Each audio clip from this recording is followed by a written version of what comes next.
भारतीय सेना, जिसके बारे में सुनकर हमारी रगों का खून और भी तेज़ी से दौड़ने लगता है। जब बात अपने वतन पर आती है तो हर भारतीय के अंदर का सोया हुआ सैनिक जाग जाता है। भारतीय सैनिक जो दिन रात सरहद पर हमारी सुरक्षा के लिए अपनी जान को हथेली पर लिए खड़े रहते हैं, आज इस पोस्ट में हम उन्हीं सैनिकों के बारे में बताने वाले हैं। तो चलिए दोस्तों, शुरू करते हैं।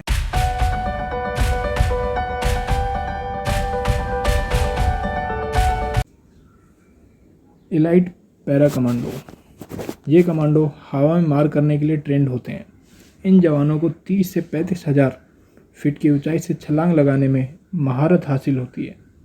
इंडियन आर्मी के एलिट पैरा कमांडोज ने इंडो म्यांमार बॉर्डर पर सर्जिकल मिशन को अंजाम दिया।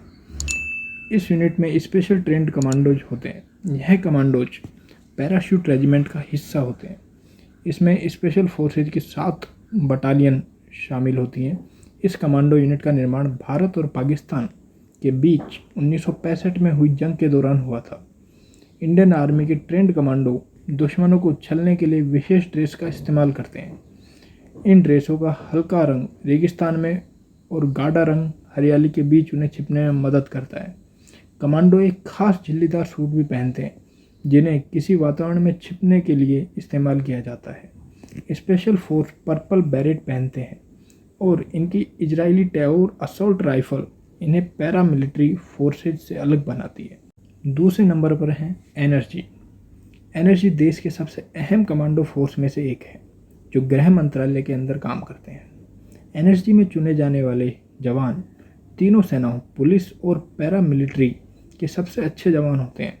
आतंकवादियों की ओर से आंतरिक सुरक्षा के मोर्चे पर लड़ने के लिए इन्हें विशेष तौर पर इस्तेमाल किया जाता है।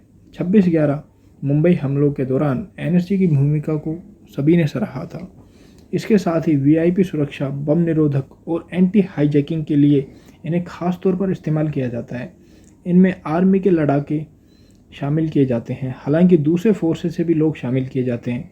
इनकी फुर्ती और तेज़ी की वजह से इन्हें ब्लैक कैट भी कहा जाता है। तीसरे नंबर पर आते हैं मार्कोज। मार्कोज का नाम आपने कम ही सुना होगा। इंडियन नेवी के स्पेशल कमांडोज, जिन्हें आम नज़रों से बचा कर रखा गया है। मार्कोज को जल, थल और हवा में लड़ने के लिए विशेष ट्रेनिंग दी जाती है। समुद्री मिशन को अंजाम देने के लिए इन्हें महारत हासिल है। 20 साल उम्र वाले प्रति 10,000 युवा सैनिकों में एक का सिलेक्शन मार्कोज फोर्स के लिए होता है। इसके बाद इन्हें अमेरिका और ब्रिटिश सील्स के साथ 2.5 साल की कड़ी ट्रेनिंग करनी होती है। स्पेशल ऑपरेशन के लिए इंडियन नेवी के इन कमांडोज को बुलाया जाता है। मार्कोस हाथ पैर बंधे होने पर भी तैरने में माहिर होते हैं। ये कमांडो हमेशा सार्वजनिक होने से बचते हैं। नौसेना के सीनियर अफसरों की माने तो परिवार वालों को भी उनके कमांडो होने का पता नहीं होता है। 26/11 हमले में आतंकवादियों से निपटने में इनकी खास भूमिका थी। चौथे नंबर पर आते हैं एसपीजी। एसपीजी को प्रधानमंत्री की सुरक्षा के लिए खास तौर पर तैयार किया गया है। हालांकि वह अपने ट्रेडमार्क सफारी सूट में हमेशा दिखते हैं, लेकिन कुछ खास मौक़ों पर एसपीजी कमांडो को बंदूक के साथ काली ड्रेस में भी देखा जाता है। एसपीजी के जवान बहुत ही ज़्यादा चुस्त और समझदार होते हैं। पूर्व प्रधानमंत्री इंदिरा गांधी की हत्या के बाद 1985 में इसे बनाया गया था।